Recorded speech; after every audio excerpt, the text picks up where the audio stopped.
السلام علیکم میرے پیارے بچوں، کیسے ہو آپ سب لوگ؟ امید آپ لوگ ٹھیک ہوں گے۔ آپ کی دیدی بھی بالکل ٹھیک ہے۔ آپ کی دیدی کی ہمیشہ کی طرح آپ سے ایک ریکویسٹ ہے کہ آپ لوگ درود شریف پڑھ لیں تاکہ آج کی کھانے کا باقاعدہ آغاز کر سکیں۔ امید ہے میرے پیارے بچوں نے اپنی پیاری سی دیدی کی بات مانتے درود شریف پڑھ لیا ہوگا۔ آپ سے میری ایک اور ریکویسٹ بھی ہے کہ آپ لوگ روزانہ 5 وقت کی نماز، قرآن پاک کی تلاوت اور درود شریف پڑھا کریں۔ چلیے پڑھتے ہیں کہانی کی طرف، بلکہ میں تو کہتی ہوں آپ لوگ روزانہ درود شریف 10,000 مرتبہ پڑھا کریں۔ چلیے پڑھتے ہیں کہانی کی طرف۔ کہانی کی شروعات میں ہم 2 مہلاؤں کو دیکھتے ہیں جن کے ساتھ 2 بچے بھی ہیں۔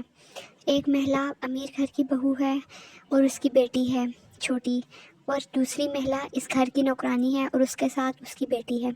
دراصل یہ مہلا اپنی نوکرانی کو گھر سے نکال رہی ہے اور اسے باہر پھینک رہی ہے، اور اس کی چھوٹی بیٹی کو بھی گھر سے نکال رہی ہے۔ اسے کہہ رہی ہے کہ تم گھر کا کام کاج صحیح نہیں کرتی، تم اب نکل جاؤ، ہمیں تمہاری ضرورت نہیں۔ ہمارے محل نما گھر میں تو 20 لوگ کام کرنے کے لیے اور بھی مل جائیں گے۔ تم یہاں سے اپنی گندی کپڑوں کی پوٹلی اٹھاؤ اور اپنا گندا وجود اور اپنی گندی بیٹی کو لے کے یہاں سے جاؤ، ہمارے گھر میں نحوست مت پھیلاؤ۔ یہ باتیں اس غریب عورت کے دل میں بہت لگتی ہیں۔ وہ اسے غرور اور تکبر نہ کرنے کی تلقین کرتی ہے، لیکن اس عورت میں غرور بہت آ چکا تھا۔ وہ غرور کے سوا کچھ نہیں کرتی تھی۔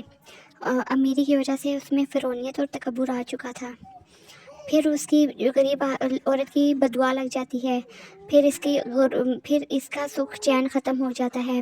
یہ اس غریب عورت کو بلاتی ہے اور اس سے معافی مانگتی ہے، اس سے بولتی ہے کہ اللہ نے مجھے میرے گناہوں کی سزا دی ہے، تم مجھے معاف کر دو۔ پھر وہ اس سے معافی مانگتی ہے۔